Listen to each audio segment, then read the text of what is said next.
Saudara-saudara yang kasih dalam Tuhan, pada malam hari ini saya diberikan tema bahwa bagaimana kita mendengar suara Tuhan. Saudara, kita tahu semuanya bahwa Allah kita itu adalah Allah yang luar biasa.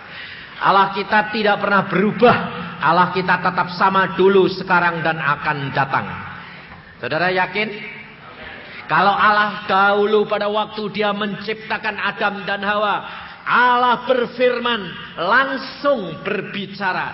Sekarang Allah berbicara langsung atau tidak? Hah? Loh, kalau tidak, berarti Allahnya berubah dong. Iya toh?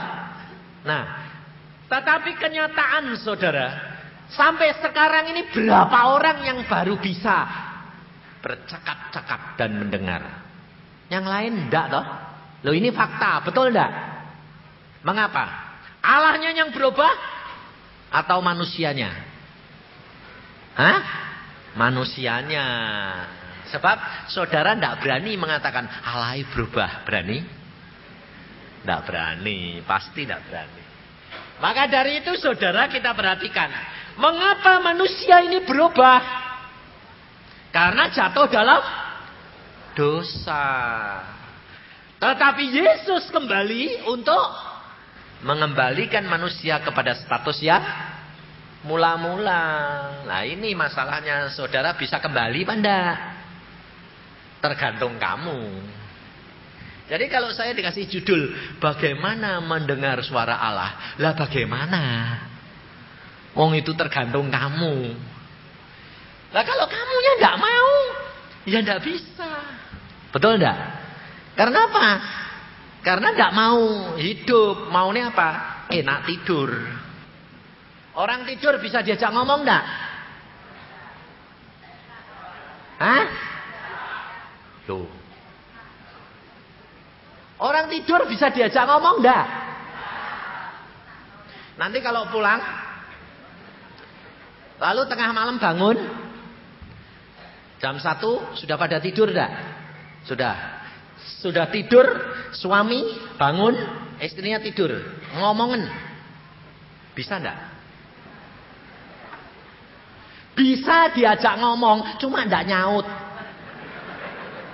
Loh, betul toh? Kamu ngomong bisa enggak? Bisa, cuma dia enggak nyaut. Itu persis kayak Allah sama saudara. Allah ngomong, tapi kamu enggak denger. Soalnya kenapa? Tidur. Kalau saya kasih tahu kamu mati, wah enggak Pak, saya percaya Yesus kok, sudah bangkit kok. Betul lah? Sudah toh? Sudah bangkit, sudah hidup, tapi tidur. Jadi tetap sama orang mati enggak? Lain, dinak. Ngawur loh. Orang tidur sama mati kok sama? Wis ngawur aja. Mati itu enggak napas. Kalau orang tidur itu napas, cuma enggak dengar. Kadang-kadang dengar, karena apa? Layap-layap, tahu enggak bahasa Jawanya? Layap-layap. Ngerti enggak? Antara bangun sama enggak, ya dengar, tapi enggak ngerti, betul? Nah, itu kebanyakan orang Kristen, saudara. Mengapa begitu? Karena pengenalannya akan Yesus itu baru separuh-separuh. Atau baru permulaan, kayak bayi. Bayi itu bisa diajak ngomong enggak? Bisa. Tapi jawabannya apa? Enggak ngerti. Terus bayinya kamu ajak ngomong, ngerti enggak? Enggak ngerti. Mendengar, tapi tidak mengerti. Betul? Itu orang Kristen.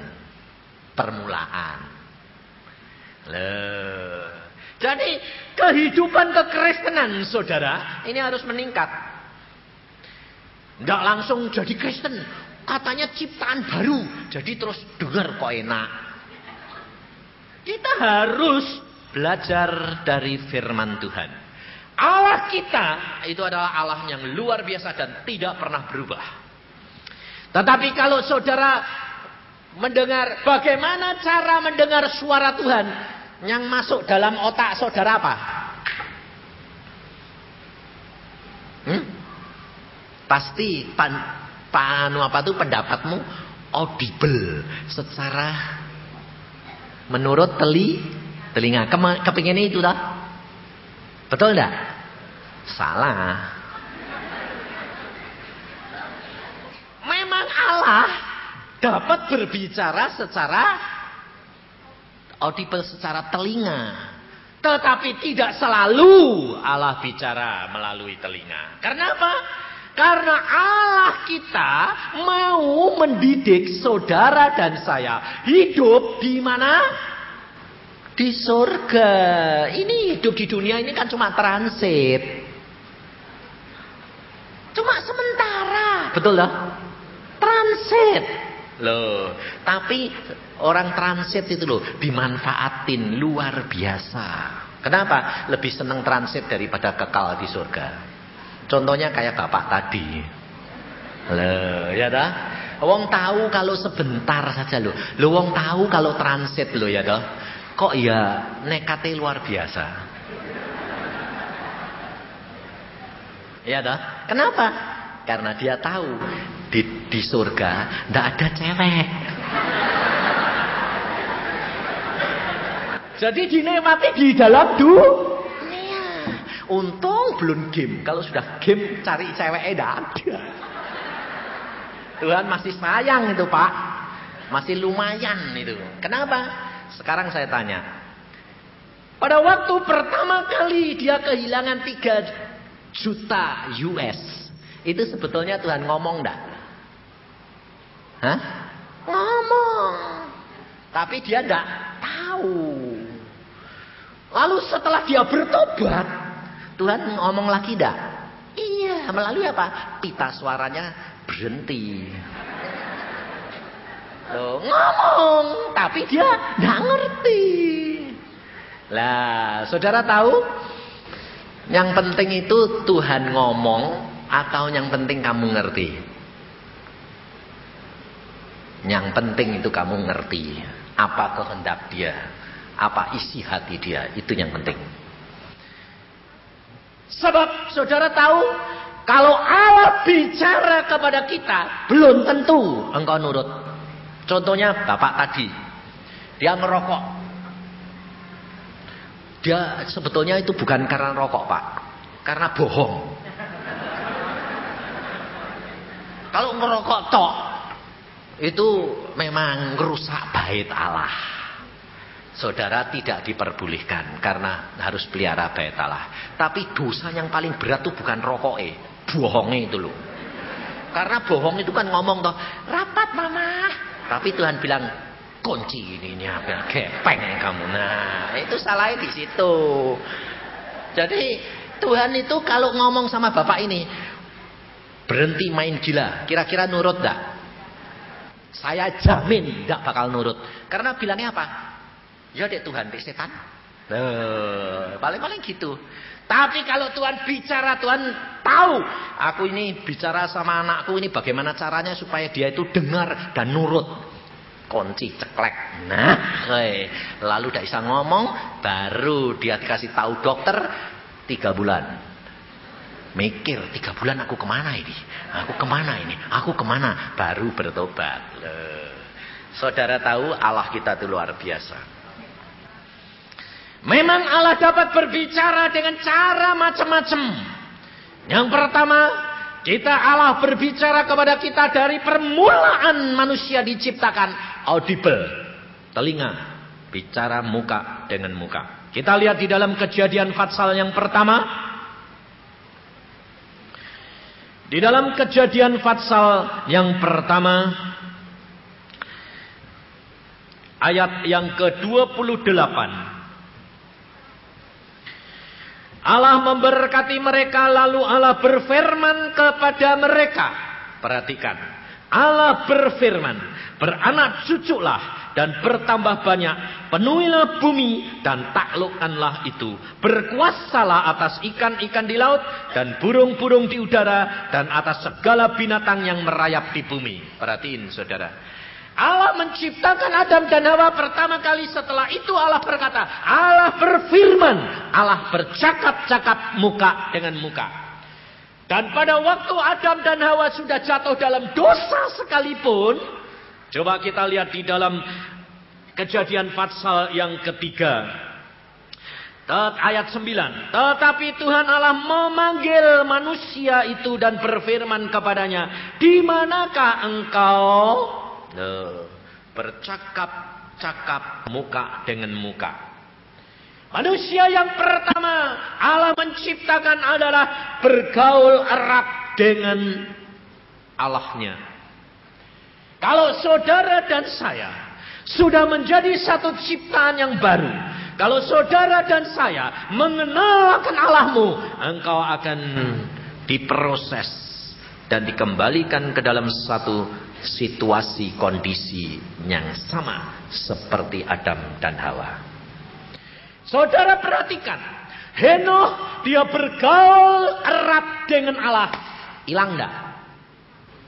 Kemana dia? Diangkat Allah dan tinggal bersama dengan dia. Saudara tahu? Rahasianya, saudara dan saya harus bergaul erat dengan Yesus. Tanpa melalui Yesus, saudara tidak akan dapat mengenal Allah secara pribadi. Maka dari itu saudara, pelajari firman Tuhan. Saya dari kecil Tuhan berkata, baca Alkitab nak. Saya bilang, Tuhan baca Alkitab tidak ngerti. Tidak apa-apa, baca saja. Nanti engkau akan mengenal aku dan engkau lakukan. Maka engkau akan menikmati apa yang Allah janjikan. Dan Allah menggenapi semua yang dijanjikan dalam Alkitab.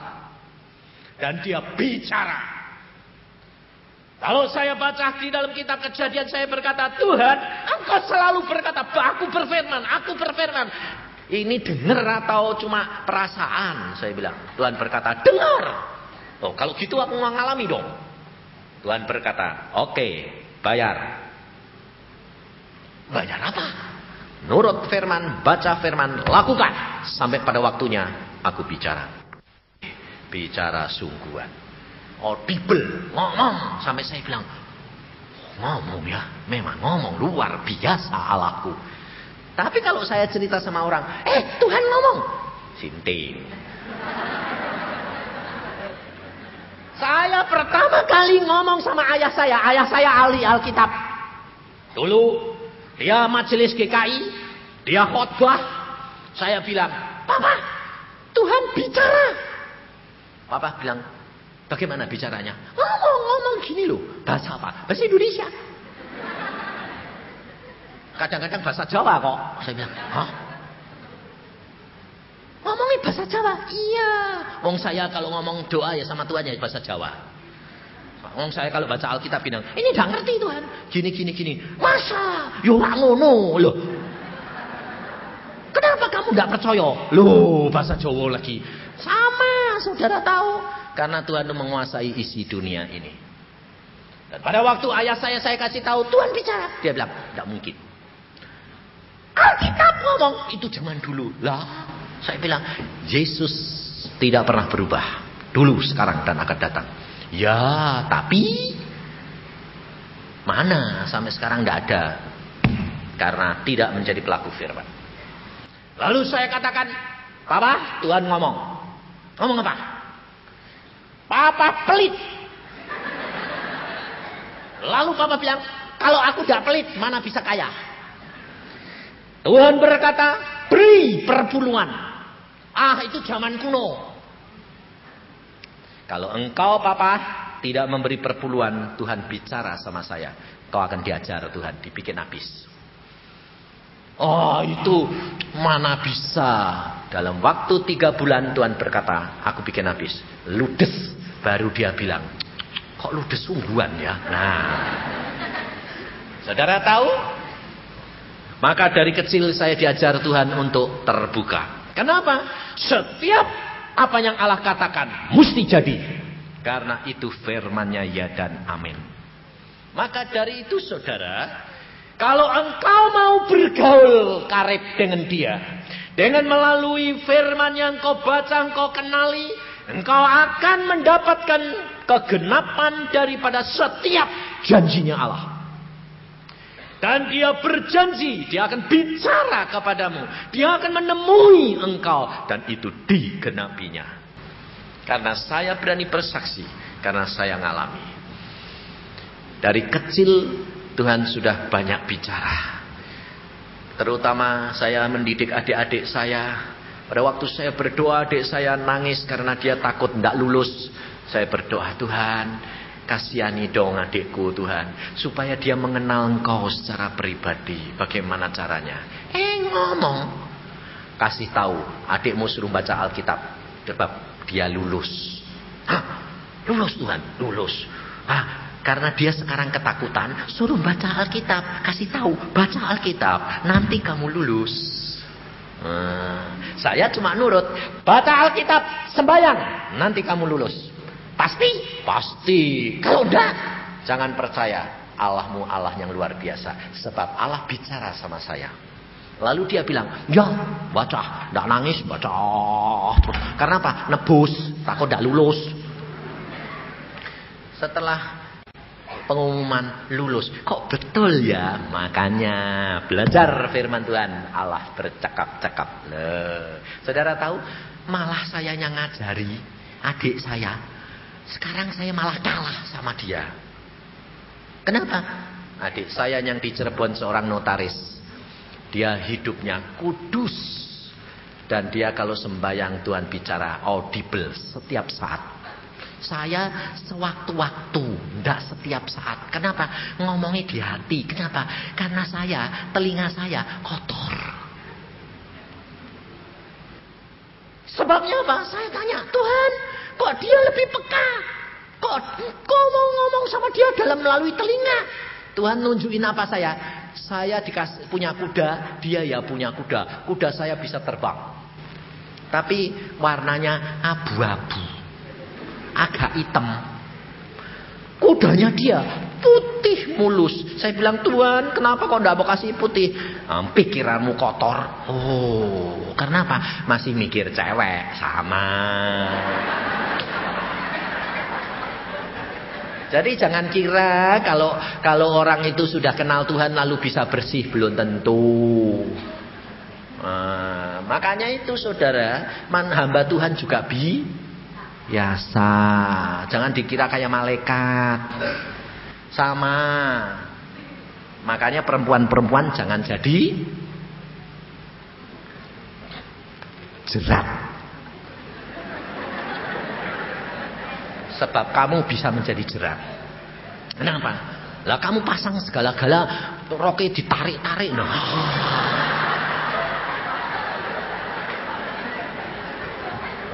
Kalau hamba Tuhan jatuh, kamu turut ambil bagian.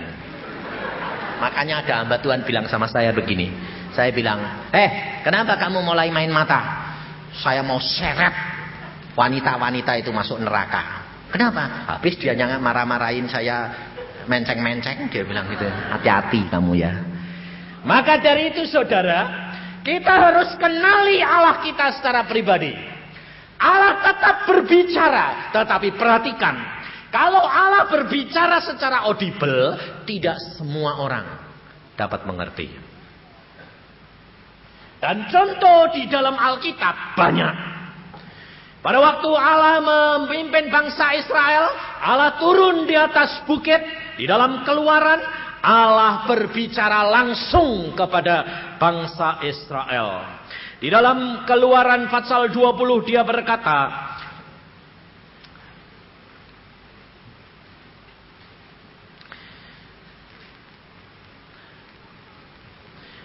Keluaran pasal yang ke-20 ayat ke-18. Seluruh bangsa itu menyaksikan guruh mengguntur, kilat sabung menyabung, sangkakala berbunyi, dan gunung berasap. Maka bangsa itu takut dan gemetar, dan mereka berdiri jauh-jauh. Saudara tahu, Kalau Allah berbicara dan dia meliputi seluruh ruangan, dan kalau dia berbicara kepada bangsa Israel meliputi seluruh udara di tempat itu, seluruh jagat raya. Saudara tahu, luar biasa. Kalau saudara dan saya di dalam satu ruangan, lalu Allah berbicara secara audible, saudara tidak bisa tahu arah daripada suara itu. Saudara madep sana, seluruh ruangan kelihatannya di belakang. Saudara madep sana, seluruh ruangan. Saudara cari, tidak ada. Itu Allah kita. Dan cara dia berbicara macam-macam, tergantung daripada situasi dan kondisi kita. Kalau Allah datang dan dia berbicara dengan secara audible, di dalam saat dia bertindak sebagai Allah yang maha kuasa, luar biasa, dan engkau gemeter. Tetapi kadang-kadang dia bertindak sebagai apa? Seorang kekasih. Tidak gemeter, tidak takut, disayang-sayang, luar biasa.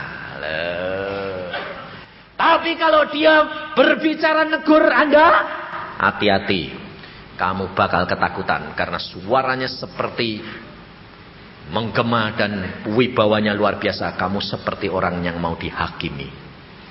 Saya ngalami semuanya, saudara. Dan yang paling saya tidak bisa lupakan adalah kalau dia datang dengan penuh kasih. Saya sedang tiduran jam 3. Tuhan berkata, Yusa, siapa yang manggil saya? Oh, langsung saya berlutut. Tuhan, engkau datang. Aku datang, nak. Aku sayang kepadamu. Nah, Yusa, aku sayang kamu, nak. Bayangin, saudara. Dilus-lus lagi. Bayangin. Makanya saya bilang, mati untung, hidup untuk Yesus. Kenapa? Karena sudah ketemu dia secara pribadi. Orang tidak percaya, tidak apa-apa. Dikatain bohong, tanggung jawabmu. Yang penting kan aku tidak bohong. Karena Yesus benci pembohong. Maka dari itu, saudara, kalau Yesus bercakap-cakap, orang lain tidak bisa mengerti apa yang dicakapkan. Di dalam perjanjian baru pada waktu Paulus pergi perjalanan ke Damsyik, Yesus datang berbicara kepada Paulus, tetapi orang lain tidak mengerti bicaranya apa. Hanya Paulus pribadi mengerti. Kemudian pada waktu Tuhan Yesus di atas bukit bersama dengan 3 muridnya, Yohanes, Petrus, dan Yakobus. Petrus, Yohanes, Yakobus mendengar suara Allah Bapa yang Maha Tinggi. Inilah anak yang aku kasihi, dengarkanlah dia. Tetapi pada waktu Tuhan Yesus berteriak kepada Bapaknya, orang lain tidak mendengar dan tidak mengerti. Coba kita lihat di dalam Yohanes pasal yang ke-12. Saya petik karena waktunya, saudara. Ayat yang ke-29. Orang banyak yang berdiri di situ dan mendengarkannya berkata bahwa itu bunyi guruh. Ada pula yang berkata seorang malaikat telah berbicara dengan dia. Perhatikan, saudara. Hanya Yesus pribadi yang mendengar suara Allah Bapa. Dan orang lain cuma dengar seperti guruh. Tetapi dia, Yesus pribadi, tahu Bapaknya bicara apa. Demikian juga saya pernah mengalami sendiri. Karena saya ini selalu dididik Tuhan dengan cara-cara yang ajaib. Pada waktu suatu saat saya diberikan penglihatan sedang berdoa. Dan Tuhan berkata, Yusa, kamu lihat itu kamu. Aku akan pakai kamu dengan cara begitu. Cara yang bagaimana, saya pikir. Lalu Tuhan melihatkan saya sekolah, dia ngajar. Saya duduk di ujung pojok sana. Kenapa? Karena saya itu yang paling belakang. Saya lihat Tuhan ngajar. Nggak tahu. Ngomong apa? Nggak tahu. Nah, nerangkan apa? Nggak tahu. Saking nggak taunya, saya bilang nggak tahu apa-apa. Lalu teman saya tanya, kamu tahu? Aku tahu sedikit, lumayan. Aku nggak tahu. Setelah diterangkan dengan jelas apa terjadi, Tuhan Yesus malah ngomong gini. Sekarang ulangan. Mati aku. Malah nggak ngerti, belum ngerti, sudah ulangan. Lalu saya bilang, Tuhan, aku nggak ngerti. Kira-kira kalau murid yang nggak ngerti, itu pada waktu Tuhan berkata ulangan dan satu-satu maju ke depan. Kira-kira yang nggak ngerti berani ngangkat kepala ndak? Hah? Ndak bakal. Yang ngerti kira-kira malah nongol ndak? Iya, sebab apa? Supaya dipanggil. Saya kepala tempelin di bangku. Nyumput. Karena apa? Jangan aku. Tapi justru Tuhan berkata, Yusa, kamu. Saya buka.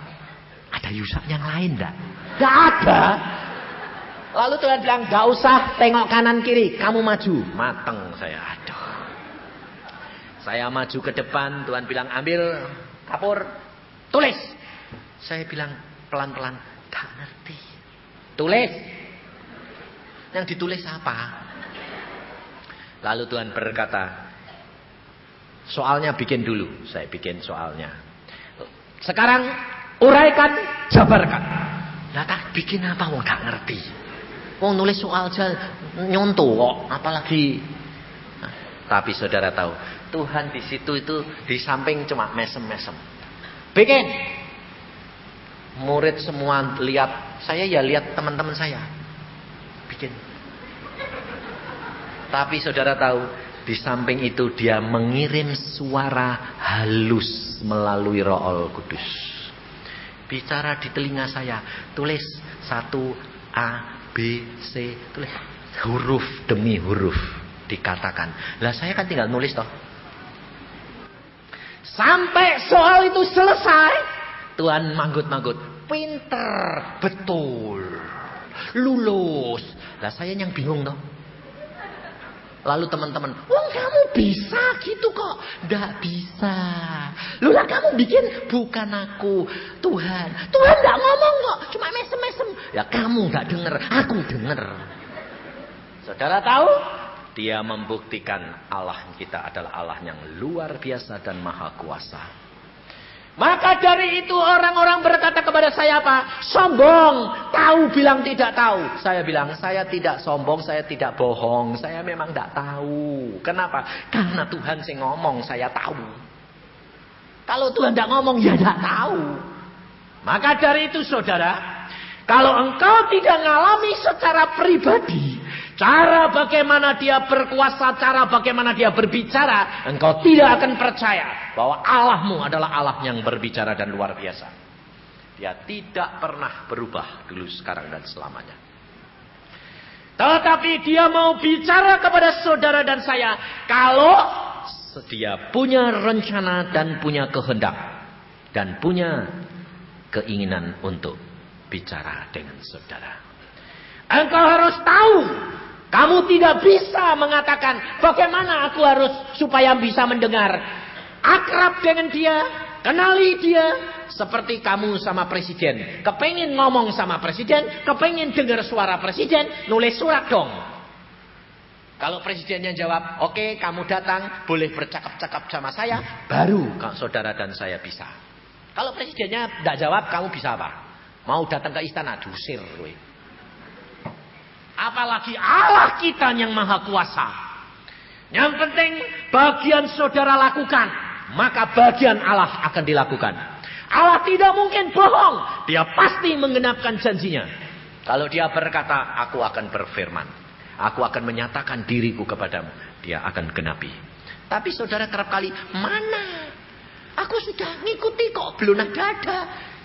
Engkau ukur Allah menurut ukuranmu. Bukan kamu masuk di dalam rencana dan ukuran dia. Dia Allah yang maha kuasa. Dia tahu segala perkara. Dan yang penting buat saudara dan saya, dia akan lakukan. Yang kedua, Allah dapat berbicara melalui apa? Suara hati. Ini yang paling penting. Kenapa? Roh Kudus ada di dalam hati kita, saudara. Sekarang kita dipimpin oleh Roh Kudus menuju kepada seluruh kebenaran. Dan Roh Kudus ini bercakap-cakap dengan kita. Maka dari itu saya katakan, belajar dari perkara yang terkecil. Tapi saudara maunya yang gede gitu loh. Keliru. Kalau engkau setia dalam perkara kecil, kamu akan diberi tanggung jawab yang besar. Bagaimana caranya? Ngomong sama Roh Kudus. Mau tidur ya ngomong, Tuhan Roh Kudus, aku mau tidur. Terima kasih, engkau baik. Ngomong-ngomong ya Tuhan, loh. Lalu kalau bangun, Tuhan aku bangun, seger. Puji Tuhan, aku tidur enak loh Tuhan. Hari ini aku mau melakukan apa? Tolonglah Tuhan. Loh. Pergi ke WC kencing. Puji Tuhan aku bisa kencing Tuhan. Terima kasih loh. Saudara tidak pernah tahu ngomong? Kamu bisa kencing tidak pernah terima kasih toh? Coba kamu ngalami seperti anak Tuhan di Bandung. 5 tahun tidak pernah kencing. Masih hidup orangnya sampai sekarang kalau mau ketemu. Seorang ibu. Kenapa? Ginjalnya jebot. 5 tahun tidak pernah kencing. Kepengen kencing. Lalu dia bilang, Tuhan kalau bisa kencing gitu loh. Kok kepengen kencing lagi sih Tuhan? 5 tetes keluar. Sudah puas katanya. Saudara segelas tidak pernah mengucap syukur. Maka dari itu saudara, kalau engkau tidak mulai dari perkara yang terkecil, engkau tidak akan diberi tanggung jawab yang besar. Setia dalam segala perkara. Lakukan firman. Roh Kudus bagaimana dia berbicara? Dia pertama kali berbicara kepada saudara Roh Kudus apa? Mengingatkan firman yang sudah engkau baca dan dengar. Itu pertama kali. Yesus mengajar saya untuk mendengar suara Roh Kudus melalui apa? Melalui firman-Nya. Karena Tuhan berkata, baca Alkitab, baca Alkitab. Lalu Roh Kudus di dalam Alkitab dikatakan, Dia akan mengingatkan dan mengajar kamu apa yang aku pernah katakan kepadamu. Di dalam Yohanes 14 dikatakan,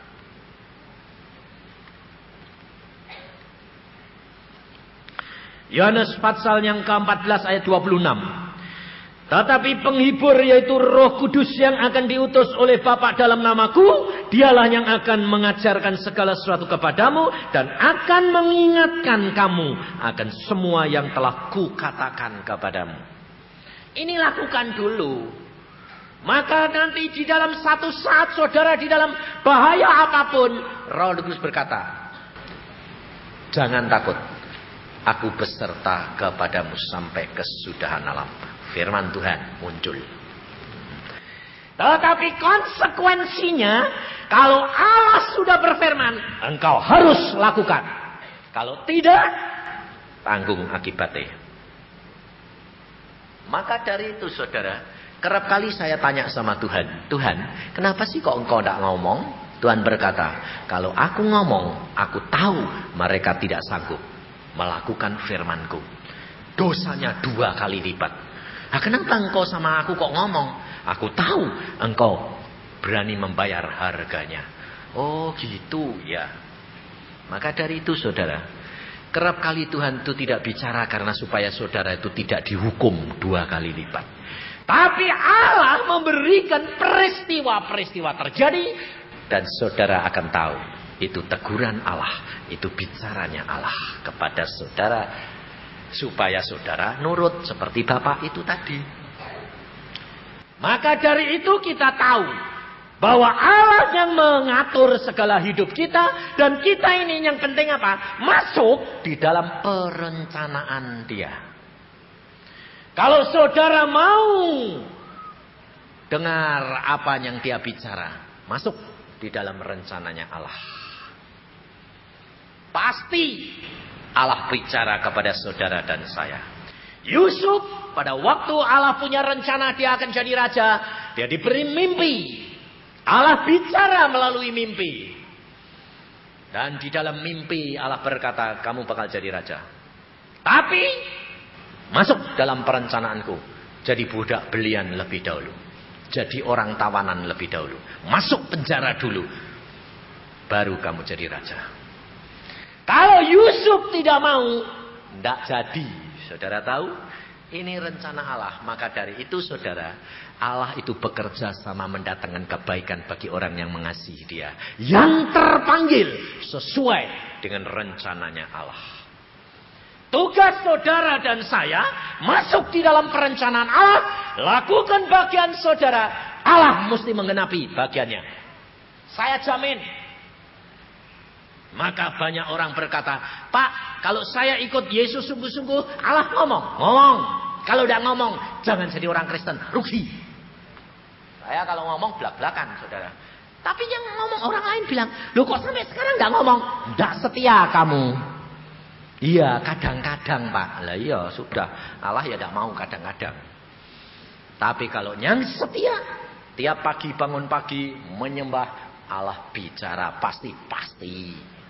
Sebab apa? Sebab Allah itu tiap pagi mengunjungi anak-anaknya. Alkitab yang ngomong. Di dalam Ayub pasal yang ke-7 ayat 17. Allah selalu mengunjungi anak-anaknya di pagi hari. Apakah gerangan manusia sehingga dia kau anggap agung dan kau perhatikan dan kau datangi setiap pagi? Dan di dalam Yesaya 50 jelas dikatakan supaya saudara dan saya belajar peka.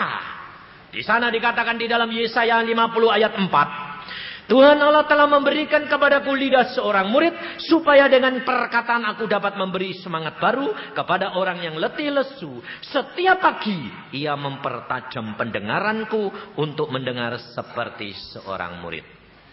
Jadi kalau saudara tidak mau melakukan, kapan telingamu jadi tajam? Kapan saudara peka terhadap suaranya Allah? Tidak mungkin. Dan ini saya saksikan, saya lakukan 25 tahun yang lalu. Tuhan berkata, bangun pagi, sembahyang. Telingamu supaya tambah peka. Oke, setiap jam 5, tap, saya menghadap Tuhan. Kalau telat semenit saja dulu, saudara tahu, kecewanya luar biasa. Pada waktu saya di Pulau Batam sama istri saya, tidurnya kemalaman. Ngobrol terus, kemalaman. Lalu bangun-bangun jam 5 lebih 10 menit. Waktu saya bangun, aduh Tuhan telat. Istri saya bilang, aduh Tuhan ampuni kok telat. Lalu kita sembahyang minta ampun. Tuhan bilang apa? Yusa, kasihmu sudah mulai kurang. Loh, kurangnya di mana? Tidak setia. Kenapa kamu terlambat? Setahun tidak terlambat sekali. Satu kali telat saja Tuhan bilang, setiamu sudah mulai kurang. Saudara telat berapa kali? Waktu itu saya minta ampun, menangis di hadapan dia. Dan saya berkata, Tuhan, aku tidak mau kehilangan Engkau. Aku tahu Engkau mengasihi aku. Aku yang kurang setia, Tuhan. Dan Tuhan berkata, tunjukkan setiamu. Oke. 2 minggu saya tidak mau jam 5 tepat. Jam 5 kurang seperempat bangun sembahyang. Aku tidak mau engkau nunggu aku. Aku nunggu kau. Dan setelah seminggu Tuhan berkata, aku senang hatimu kembali melekat kepadaku. Loh. Kalau sudah gitu, ayemi itu loh, kayak orang dapat lotre ratusan miliar. Puji Tuhan, senang. Karena apa? Disayang-sayang lagi. Loh. Coba saudara, kalau kamu pernah dirangkul, disikap Tuhan, rasanya kayak apa? Disikap kekasih saja sudah berbunga-bunga. Apalagi Yesus yang merangkul kamu. Maka dari itu saudara, Ayub sendiri berkata apa? Hanya dari orang lain Tuhan aku mendengar tentang Engkau. Tetapi sekarang mataku memandang Engkau. Aku cabut segala perkataanku. Karena aku ini tidak ada artinya di hadapanmu. Saudara tahu? Setelah Ayub bertemu dengan Allah secara pribadi, baru dia tahu Allah kita adalah Allah yang luar biasa. Maka dari itu saudara kenali dia. Lakukan bagian saudara. Tidak usah saudara bilang kepengen ini, janjinya Allah supaya aku dengar, supaya digenapi. Bayar saja bagianmu, Allah pasti bayar bagiannya. Allah tidak pernah bohong dan Allah tidak pernah terlambat. Dia selalu tepat. Dan dia kalau berbicara luar biasa. Baik melalui telinga, baik melalui mimpi, baik melalui suara hati, itu harus engkau dan saya latih. Sebab apa? Sebab setan pun bisa bicara. Dan suaranya pun persis bisa. Karena Alkitab berkata, setan pun bisa sebagai malaikat terang. Saya 3 kali setan datang seperti Tuhan Yesus. Ngomongnya pun persis. Bangun pagi sembahyang, jam 5 menghadap Tuhan. Datang, Yusa suaranya sama. Cuma bedanya apa? Hati, dalam hati ini tidak kesentuh. Kalau Yesus ngomong gitu, mak biur, air mata langsung biur, nangis. Aduh Tuhan, karena apa? Damai sejahtera. Kalau setan persis suaranya, dia bilang apa? Yusa, loh, suaranya suara itu Tuhan, tapi kok tidak nyentuh hati? Belum tahu saya kalau itu setan. Terus saya bilang, saya ngomongnya gini, ya Tuhan, kurang ajar enggak? Setan tak panggil, ya Tuhan, tak pikir Tuhan, setan kurang ajar. Taunya setelah kebelakangan, saya bilang, ya Tuhan, terus dia bilang apa? Engkau kan sudah diajar oleh Tuhan. Enggak ngomong, engkau kan sudah aku ajar. Enggak, ngomongnya, engkau kan sudah diajar Tuhan. Engkau kan dipanggil Tuhan. Engkau kan dilengkapi Tuhan. Iya, saya bilang gitu. Sekarang tugasmu apa? Melakukan firman Tuhan dengan benar. Bagus toh? Tidak tahu itu jebakan. Waktu saya merenungin pertanyaan Dio, jawab. Saya untungnya sudah biasa komunikasi sama Roh Kudus. Saya bilang, Tuhan Roh Kudus, aku jawab apa? Roh Kudus ngomong, jangan cepet-cepet jawab. Oh, kenapa? Siapa yang mendidik kamu? Tuhan. Siapa yang manggil kamu? Tuhan. Siapa yang melengkapi kamu? Tuhan. Siapa yang ngajar kamu? Tuhan. Harus kasih pikiran saya sama Roh Kudus. Oh iya ya, segala-galanya kan Tuhan. Kok aku yang suruh jamin bisa ngelakukan? Tuhan jamin saya dong, kebalik. Nah, Roh Kudus bilang, ya jawab. Saya bilang, Tuhan, kenapa engkau minta jaminan aku? Kamu jamin aku dong. Lalu Tuhan Yesus yang muncul, asli muncul. Setan, dengar jawaban hambaku. Lah, saya melongo. Loh, tadi itu siapa Tuhan? Setan. Loh, kenapa? Dia minta supaya aku supaya mengizinkan menguji engkau. Oh, lah kalau saya tadi jawab iya, jatuh. Karena tidak ada seorang pun yang sanggup melakukan firman Tuhan dengan benar kecuali Yesus, aku. Oh, lah kenapa engkau biarkan? Karena aku tahu engkau gantung Roh Kudus. Tahu Roh Kudus bisiki kamu. Sip. Saudara tahu? Maka dari itu saya lalu katakan, kau jamin dong Tuhan. Lalu Tuhan bilang, aku jamin engkau nak. Lalu dia berkata sama setan, setan dengar, aku yang jamin hambaku Yusa. Dan kamu tidak boleh ganggu dia. Makanya apa? Sip. Saudara tahu? Kalau engkau sudah ketemu dengan dia, engkau bercakap-cakap dengan dia, engkau dapat jaminan dari dia, engkau tidak perlu takut dan khawatir. Karena apa? Dia segala-galanya bagi engkau dan saya. Ini hidup kekristenan, saudara. Yang penting buat saudara dan saya, lakukan bagianmu. Apa yang Yesus katakan, lakukan. Maka Yesus akan menggenapi bagian Yesus. Dan seluruh isi Alkitab akan digenapi. Kalau nama Tuhan Yesus kamu ikat, usir. Maka kalau itu setan yang ngomong, mencelat. Kalau Tuhan Roh Kudus ada damai, sejahtera dan berkata, ini aku pribadi, jangan takut. Lalu dia memberikan firman Tuhan dan memberikan damai, sejahtera. Lakukan, maka engkau akan melihat buah yang luar biasa. Karena firman Tuhan itu ya dan amin. Mari kita berdoa.